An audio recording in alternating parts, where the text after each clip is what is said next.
Los espíritus del jaguar.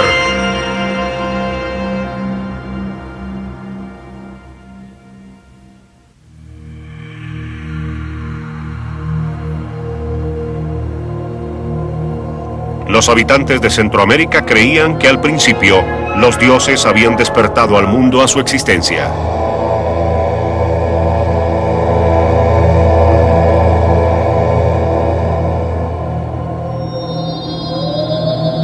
Pero esos dioses se pelearon entre sí y lo destruyeron.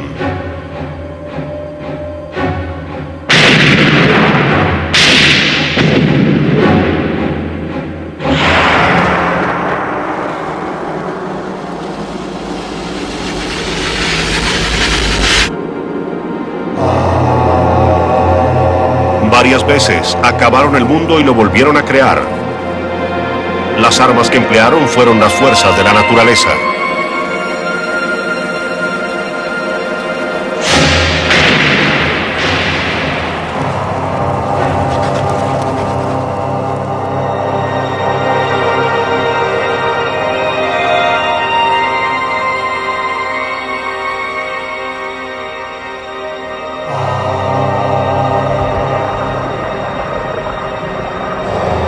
Luego, los dioses se reunieron para luchar contra el gran monstruo Tierra.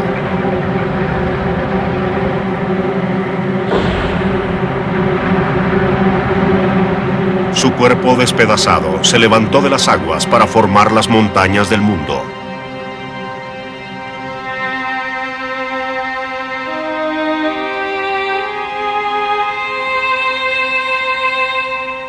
La tierra que los dioses habían creado, a partir de incesantes batallas de fuego, agua, viento, resultó ser la más rica y variada del planeta.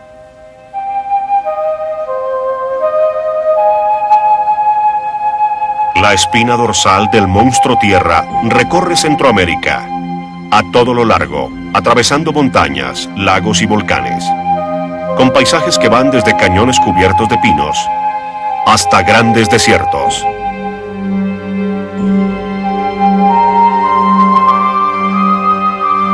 En el sur están los bosques tropicales que cubren las escarpadas laderas. Allí llueve todo el año, y hacia el este se extienden las aguas caribeñas tropicales.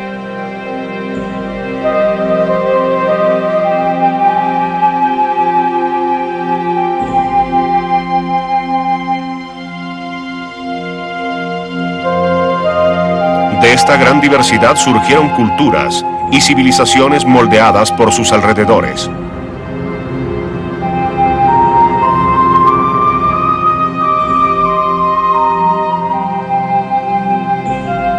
En el Caribe vivió la menos conocida de estas culturas, la taíno.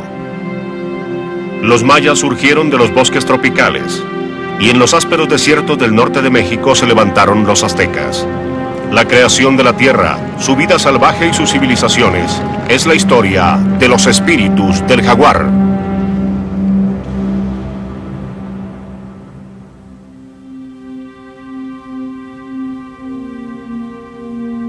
Este programa se ocupa de la creación de América Central, esa tierra que se extiende entre los grandes continentes del Norte y Suramérica, al este de las islas del Caribe. Forjando un nuevo mundo.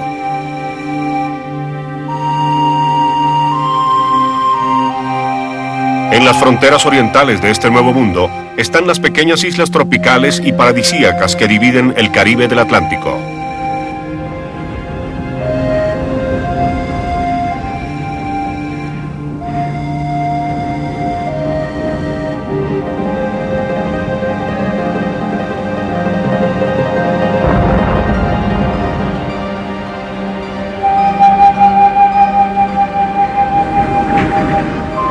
Entre ellas se encuentran las grandes islas caribeñas de Puerto Rico, La Española, Cuba y Jamaica. Más hacia el occidente está Centroamérica. Y sin embargo, hace 150 millones de años, solo había agua.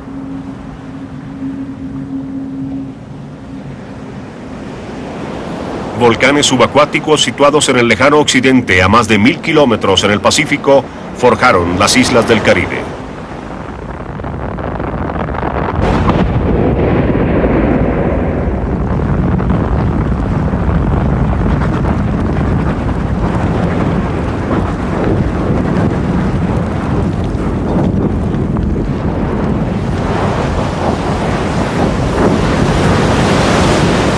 texto hablaba de su origen violento y volcánico, y de una tierra que se levantaba entre las oscuras aguas. Y ciertamente, a lo largo de milenios, las islas emergieron como resultado de la batalla entre el mar y la fiera tierra. Y estas agrestes islas rocosas se hicieron cada vez más grandes y más numerosas.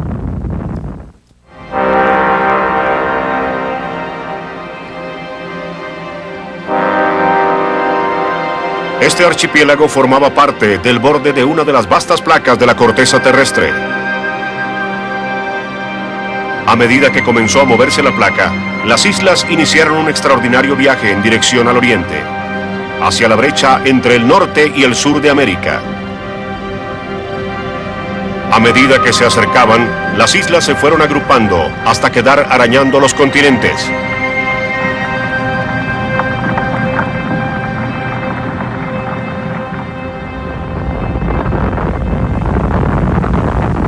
Mientras que las islas se movían, hubo oportunidad para que los primeros pasajeros subieran a bordo.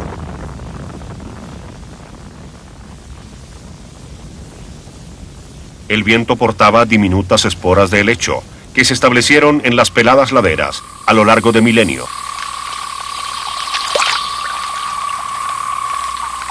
El primer vertebrado en llegar a las islas no fue uno de los poderosos dinosaurios que dominaban la Tierra, sino que, según parece, se trataba de un sapo.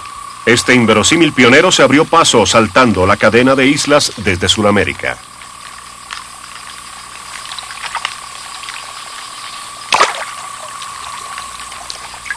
Este sapo en particular tenía una enorme ventaja.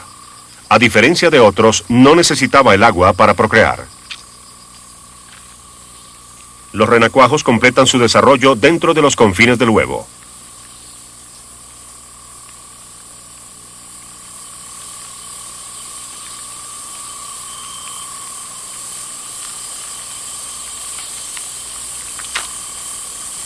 Los diminutos colonizadores emergieron listos para extenderse por los oscuros bosques. Estos se habían visto iluminados con la llegada de plantas de flores, y con las flores, una mariposa se unió a la lista de pasajeros. Muchas mariposas pueden volar largas distancias y fácilmente pudieron llegar a las islas del Caribe en su actual posición, pero la mariposa de alas de cristal no fue una de ellas. Es una pequeña voladora capaz de revolotear solo unos metros a través del aire tranquilo de los profundos bosques.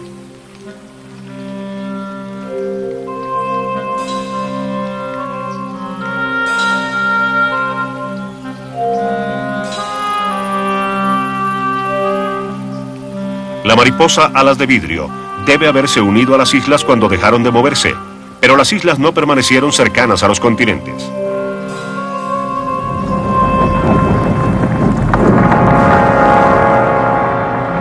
Hace 60 millones de años, se hicieron a la vela con sus pasajeros, alejándose de Norteamérica, en un crucero por el noreste.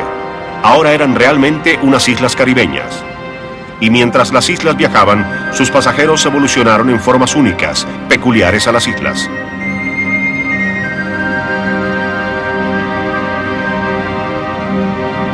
Luego, hace 50 millones de años, las islas norteñas se estrellaron contra la sumergida masa rocosa del Banco de las Bahamas. La colisión creó la más grande de las islas del Caribe, Cuba.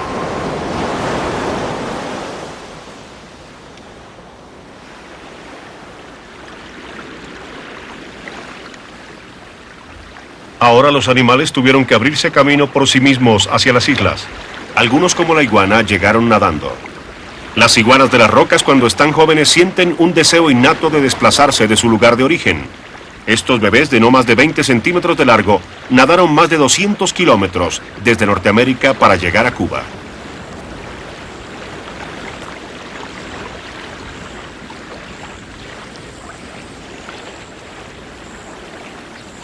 Las iguanas habrían de formar una dinastía de isleños. Hace todos esos millones de años, Cuba estaba cubierta de bosques, festoneada con bromiláceas y orquídeas.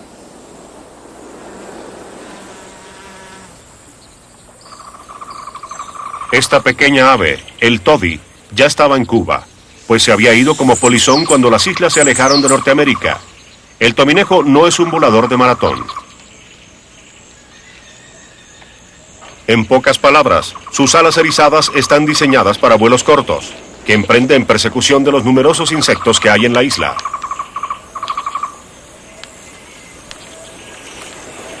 Mientras que el toddy era uno de los habitantes más pequeños, las iguanas crecieron hasta convertirse en gigantes de más de 2 metros de longitud. Mover la cabeza es una amenaza para impedir que otras iguanas se apoderen de estas plantas alimenticias como las cicádeas, pues estos reptiles de aspecto feroz en realidad son vegetarianos.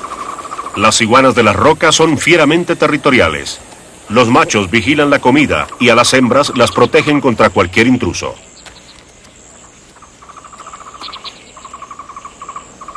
La batalla comienza contra los muevecabeza y los fanfarrones, y se crece a medida que el macho infla el cuerpo para exagerar su tamaño.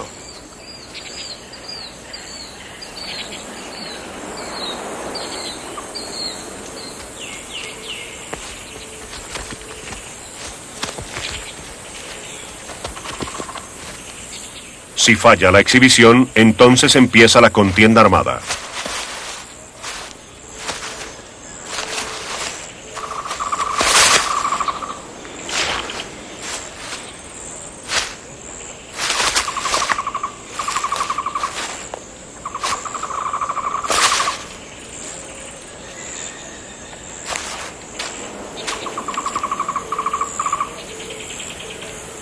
Invariablemente sale victorioso el macho más grande, el más fuerte. La línea de descendencia de estas iguanas isleñas, únicas en su género, partirá del macho que ejerza la mayor influencia. También los toddies defienden su territorio, cuyo centro es su nido.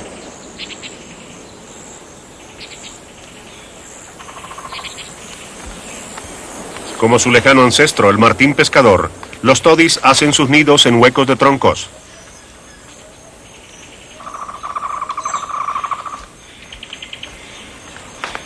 Estas diminutas aves han evolucionado a lo largo de 10 millones de años hasta convertirse en verdaderos isleños, ya que no se encuentran en ningún otro sitio de la Tierra. La prueba de que las criaturas han vivido durante tanto tiempo en las islas proviene de la savia de un árbol.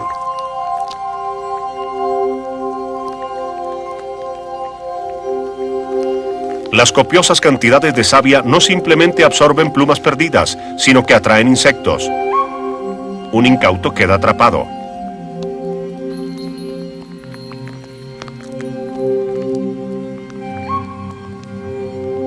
A medida que se abrían paso, los insectos atraían a los depredadores como la rana.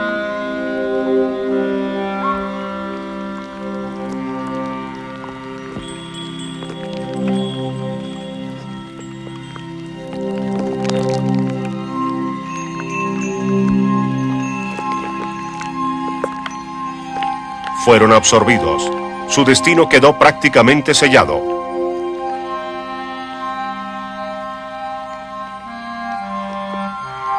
Fueron congelados para la eternidad, preservados en ámbar, la savia fosilizada.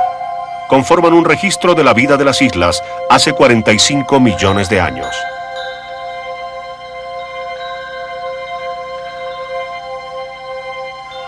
La borlilla de una planta, tomada en el instante mismo de esparcir su polen.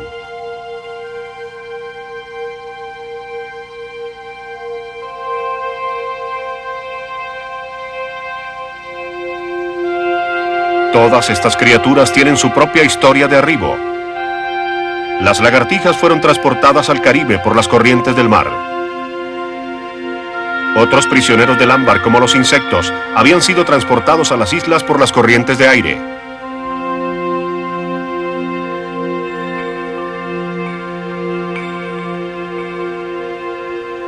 El más notable de todos los inmigrantes ayudados por el viento fue el ancestro de este colibrí.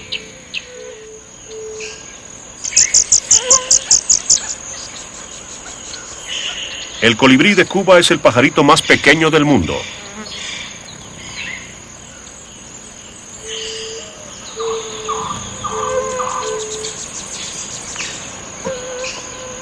El cuerpo de la hembra mide 2 centímetros de largo.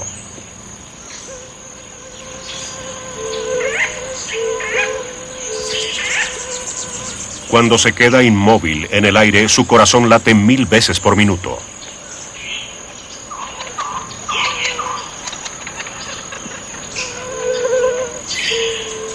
La hembra es tan pequeña que corre el riesgo de quedar atrapada en la red de una araña cuando está tareada recogiendo seda para su nido.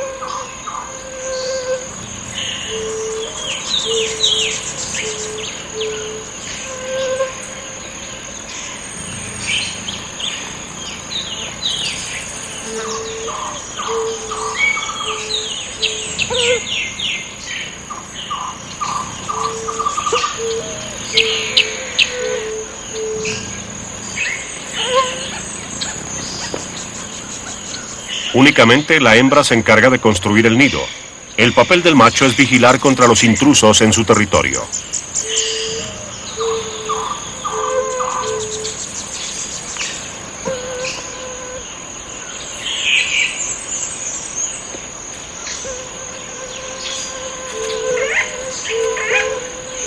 Para esta maravilla de la miniaturización, hasta los gusanos parecen peligrosos.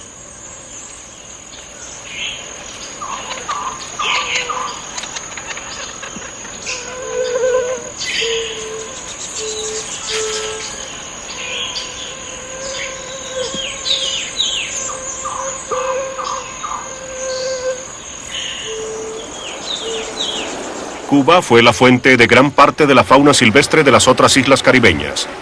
Pero luego, mientras estaba firmemente adherida al Banco de las Bahamas, apareció una grieta en la placa de estas islas caribeñas. Las islas vecinas se movilizaban en dirección oriental, llevándose con ellas sus propias arcas de Noé con plantas y animales. En medio de su despertar hace solo 10 millones de años, salió a la superficie una isla sumergida, Jamaica, la más característica de todas las islas del Caribe.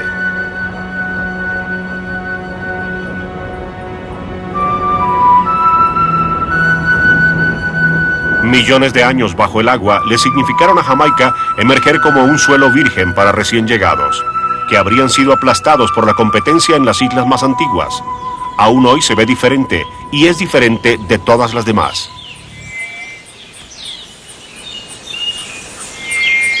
El cola de faja de Jamaica es uno de los miembros más deslumbrantes de esta radiante familia.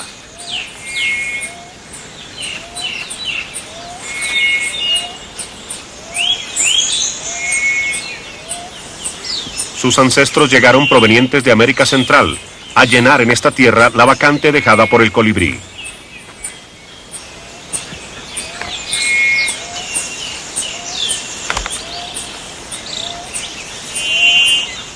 Utiliza su larga lengua para chupar el néctar de muchas flores jamaiquinas como la turnera.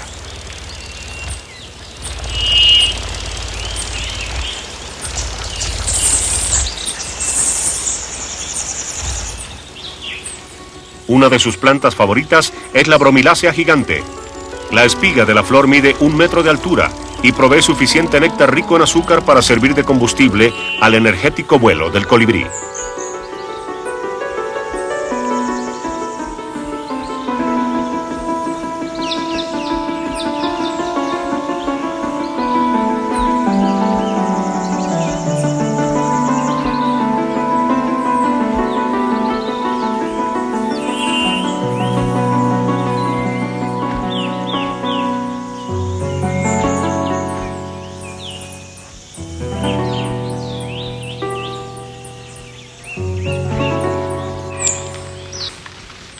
Las montañas tropicales, frescas y húmedas de Jamaica son ideales para el crecimiento de las bromiláceas. Ellas forman festones con sus ramas, y el peso de su jardín aéreo puede alcanzar varias toneladas en un solo árbol. Puesto que no tienen raíces en la tierra, las bromiláceas recogen su agua del cielo. Las hojas son suaves y acanaladas.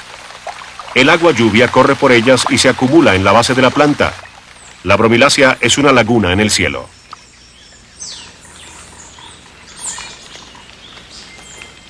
La planta con su propio depósito de agua es un mundo en miniatura, habitado por un sinnúmero de criaturas.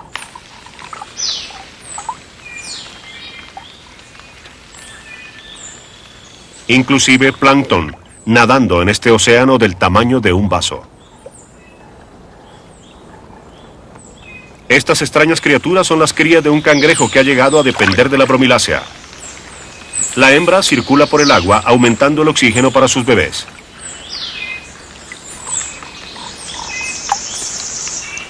Estos crecen en la bromilácea custodiados por su madre.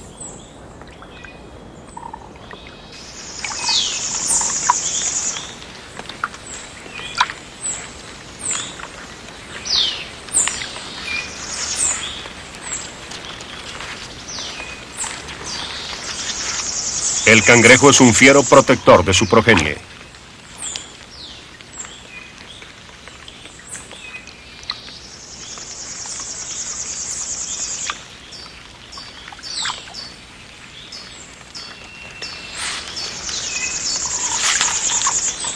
Pero en este momento está atrapando comida para ellos.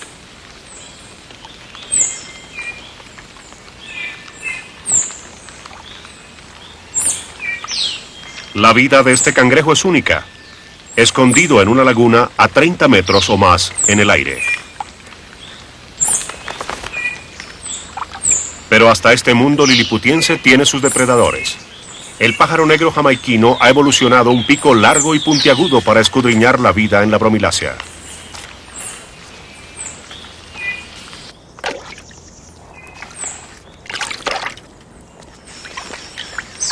Inclusive el pájaro negro la utiliza como laguna para darse un baño.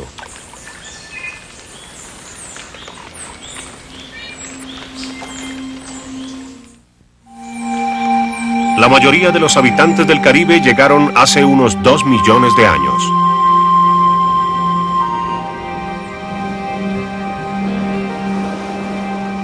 Fue por ese entonces que un cambio global, la era glaciar, tuvo un efecto dramático sobre el Caribe.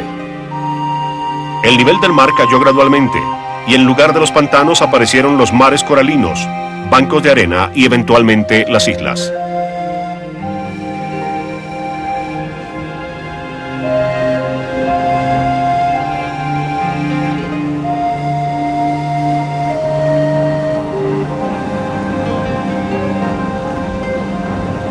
Donde una vez había estado el mar, aparecieron los manglares y vastas ciénagas de agua fresca. Este nuevo paisaje le ofrecía una gran oportunidad a uno de los inmigrantes más reciente y agresivo: el cocodrilo caribeño. Y también a uno de los pocos mamíferos que habían llegado hasta las islas, el utía. A este le gusta alimentarse en los árboles pequeños que están regados por los pantanos. A los cocodrilos les gusta alimentarse de utías.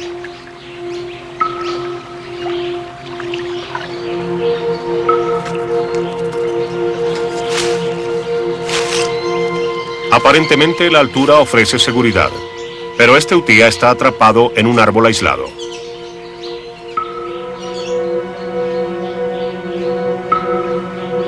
Los cocodrilos se reúnen debajo del desventurado utía.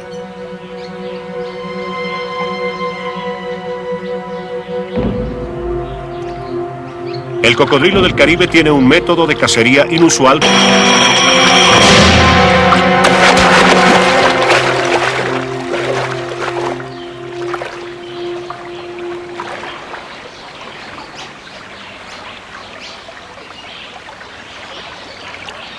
Las móviles islas del Caribe son balsas que todavía llevan sus pasajeros en dirección al oriente. Estas islas comenzaron su vida en el Pacífico. Vinieron por una puerta abierta. No había conexión entre Norte y Sudamérica. Pero hace 15 millones de años, más allá de la brecha acuática en el Pacífico, apareció en el horizonte un nuevo conjunto de islas volcánicas.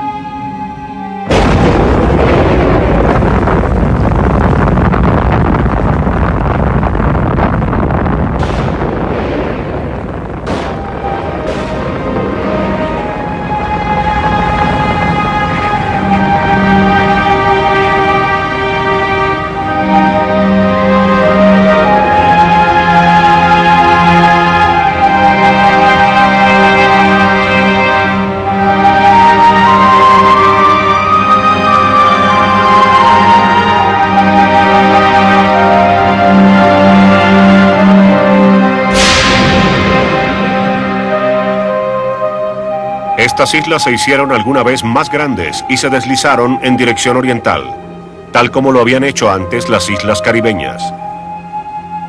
Estas nuevas islas, arrastradas por la corriente, estaban destinadas a convertirse en América Central, el puente de tierra que conectaría los dos continentes. Aunque aún estaban lejos en el Océano Pacífico, las islas presenciaron un espectáculo notable.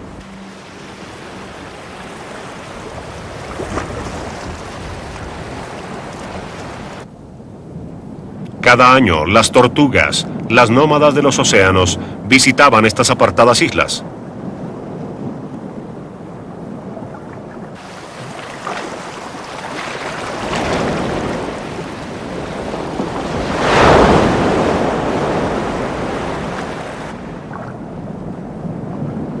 Se reunían mar adentro, y en medio de las aguas turbulentas, machos y hembras se apareaban.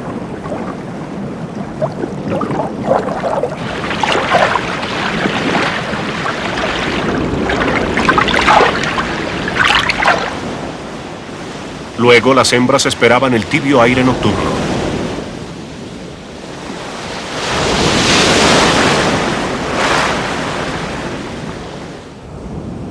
Las playas estaban vacías. No había depredadores terrestres en estas islas recién nacidas. Era el lugar ideal para poner allí sus huevos.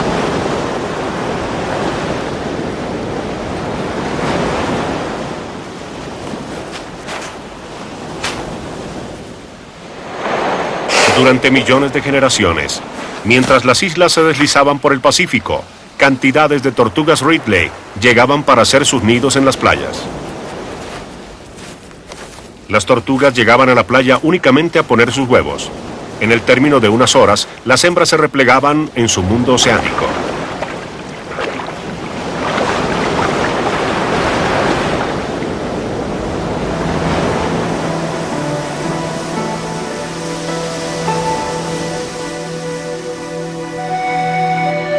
Las islas en las que las tortugas anidaban no eran estacionarias. Continuaron su lento avance en dirección oriental.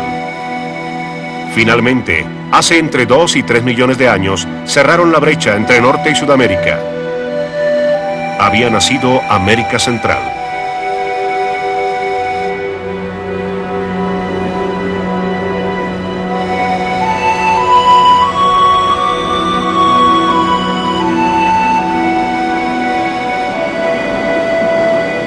Una de las primeras criaturas en aventurarse por este puente de tierra fue el coatí. Llegó del norte y encontró comida en abundancia en las desoladas islas de las tortugas. El coatí tiene un magnífico sentido del olfato y desde entonces no hubo un lugar seguro para los nidos de las tortugas.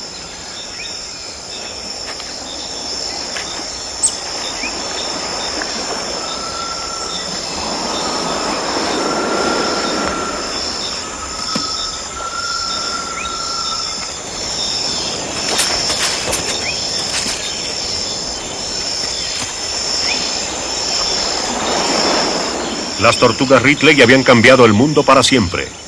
Los nuevos depredadores estaban allí, porque esta ya no era una isla. Ahora era parte de un puente de tierra que dividía dos océanos. Y estas tortugas, criando en una playa del Pacífico, habían quedado separadas de sus parientes, que quedaron al lado del Atlántico. Con el tiempo evolucionaron en dos especies diferentes.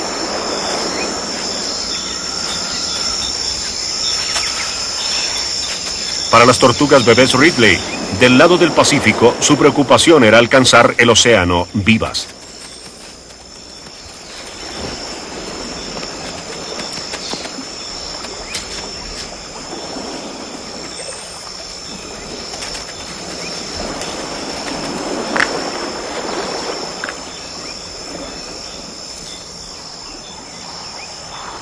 Había demasiadas mandíbulas y picos asesinos.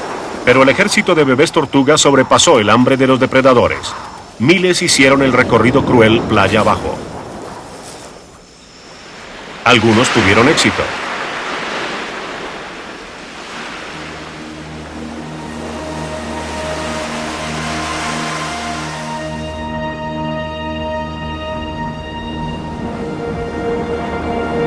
En los primeros días de América Central, la tierra estaba cubierta de bosques y pastos efímeros, ideales para otro viajero de Norteamérica, el venado.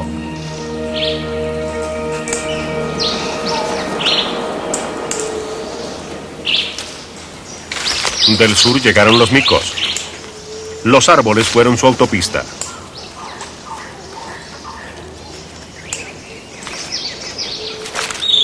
Habían evolucionado en los extensos bosques sudamericanos. A medida que los árboles colonizaban el puente terrestre, lo propio hacían los primates.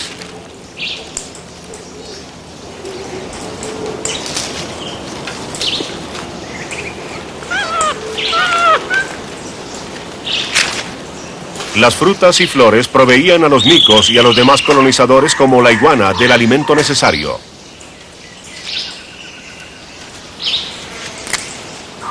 La ardilla viajó desde Norteamérica, donde no había simios. Ambas criaturas se alimentaban de las mismas frutas, nueces y flores. ¿Sería Centroamérica lo suficientemente grande para los dos?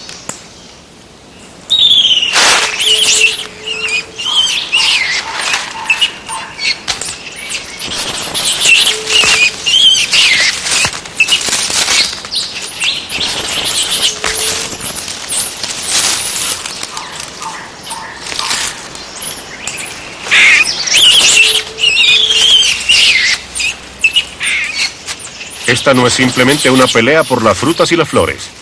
Los micos tienen además gusto por la carne.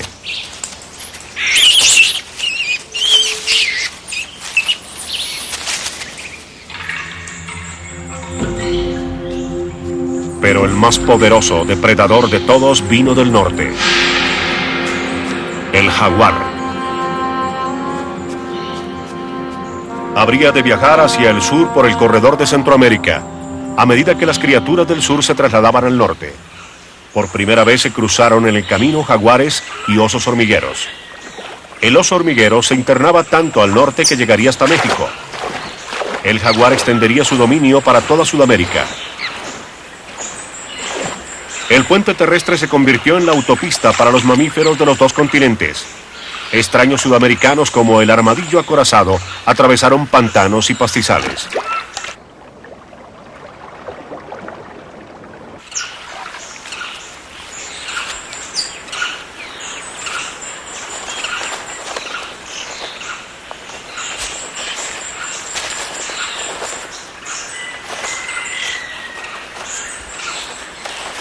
Los pastizales fueron hogar y comida para el armadillo, y sus tierras arenosas resultaron buenas para cavar.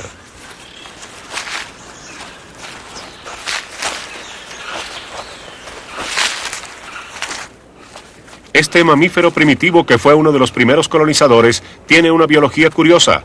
La hembra da a luz cuádruples. Los bebés son clones. Idénticos.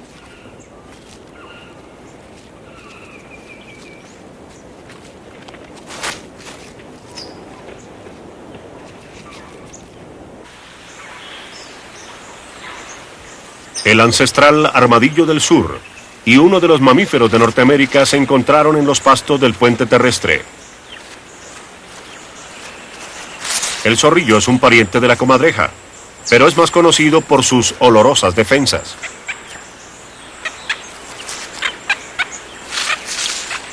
Como un farol, el zorrillo levanta su glándula por los aires para ayudar a diseminar el olor.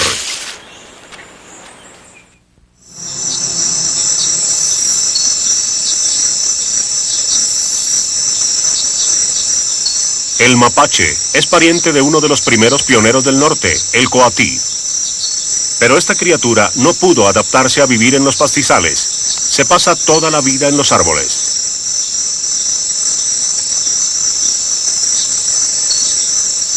Ha renunciado a cualquier sabor a carne y a huevos. Su dieta se compone de néctares, flores y frutas de los bosques.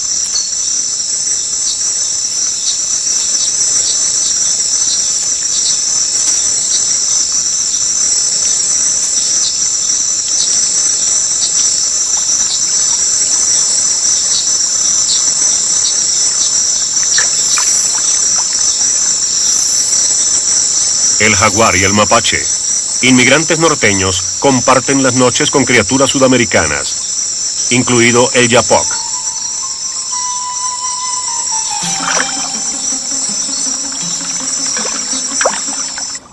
Él rastrea las aguas, esperando que algún pez toque sus sensibles patas. El yapoc es un marsupial. Está tan adaptado a la existencia acuática que lleva la bolsa al revés para evitar que se llene y el bebé se ahogue.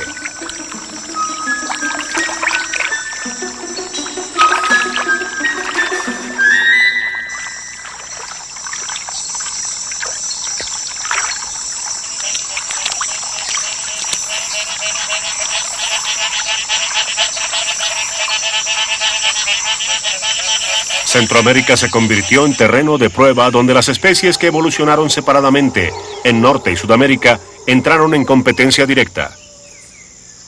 A medida que se iban adaptando a este enfrentamiento, la Tierra fue desarrollando una atmósfera muy propia.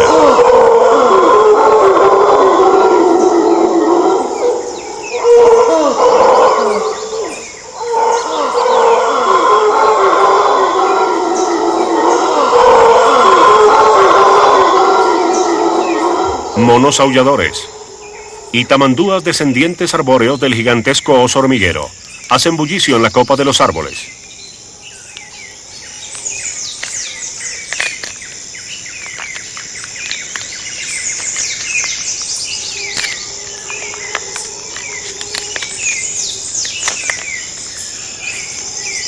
Comparten el bosque con aves que son totalmente originarias de Centroamérica, como la oropéndola de Montezuma.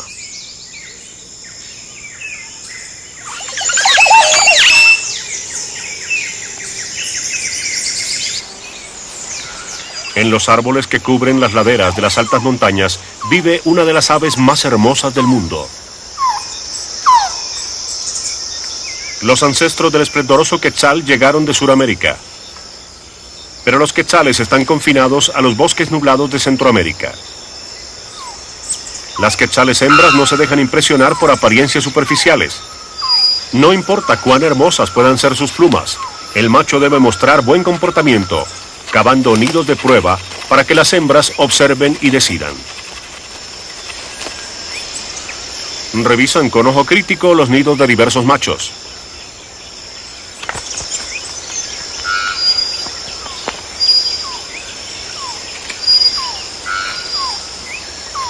Las posibilidades que tiene el macho de procrear dependen de la decisión que ella tome.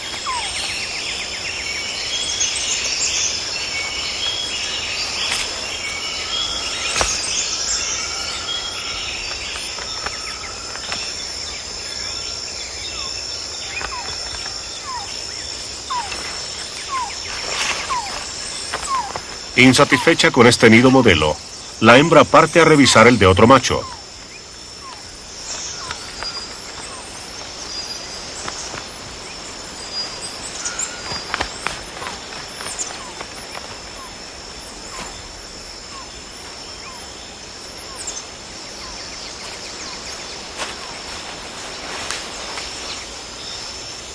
Un candidato igualmente hermoso espera su oportunidad de mostrar su obra manual.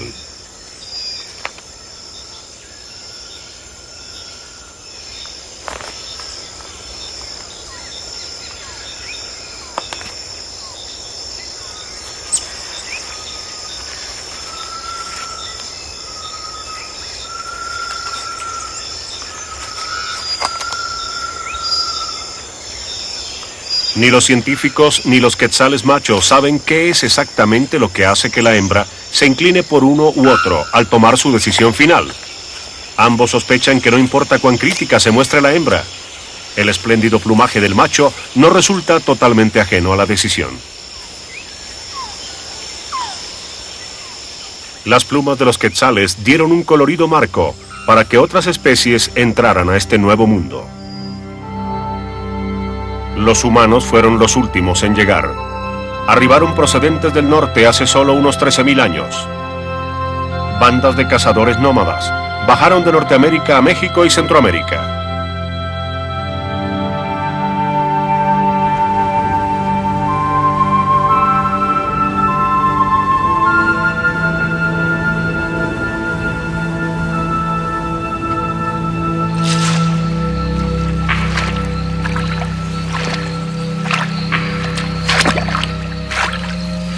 Eran cazadores, Iban tras los enormes mamíferos que existían en ese entonces, como el mamut imperial, que se alimentaba de la exuberante vegetación de las márgenes de los lagos.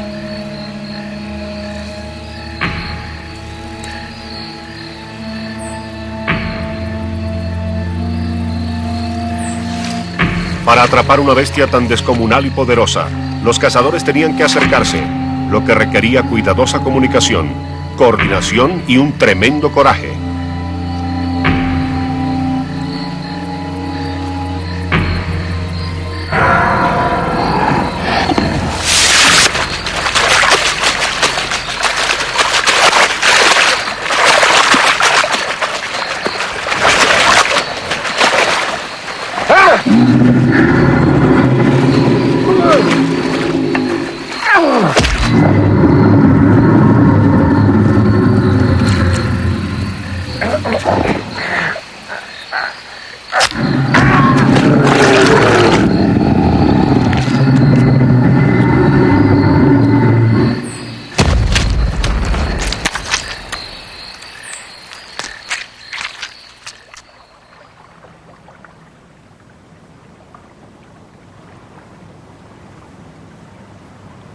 Hace unos 7.000 años, los cambios de clima y el exceso de la caza produjeron la extinción del mamut.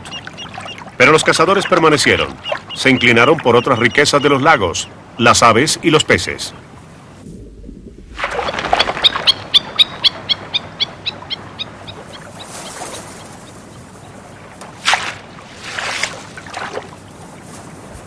Y entonces, hace unos 5.000 años, los seres humanos comenzaron a remodelar la tierra.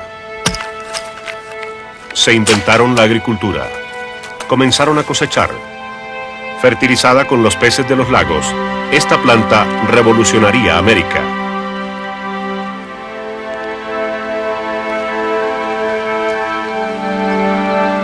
El maíz fue domesticado a partir de una hierba nativa.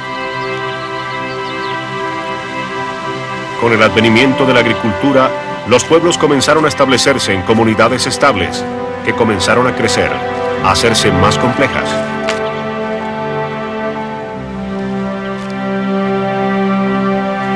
Alimentadas con el maíz, grandes civilizaciones se extendieron por toda América Central.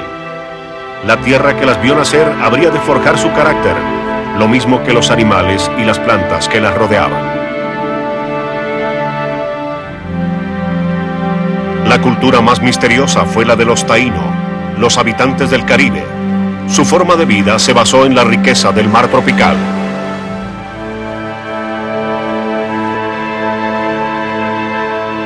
En las montañas y en los desiertos de México, evolucionó otra cultura muy distinta.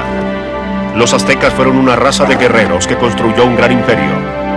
No obstante, vivían temerosos de que el sol no se levantara, a menos que ellos derramaran sangre humana. En los bosques tropicales vivió la civilización más desarrollada de las Américas, los mayas. La historia de los mayas y de su mundo es el tema del próximo episodio de Espíritus del Jaguar.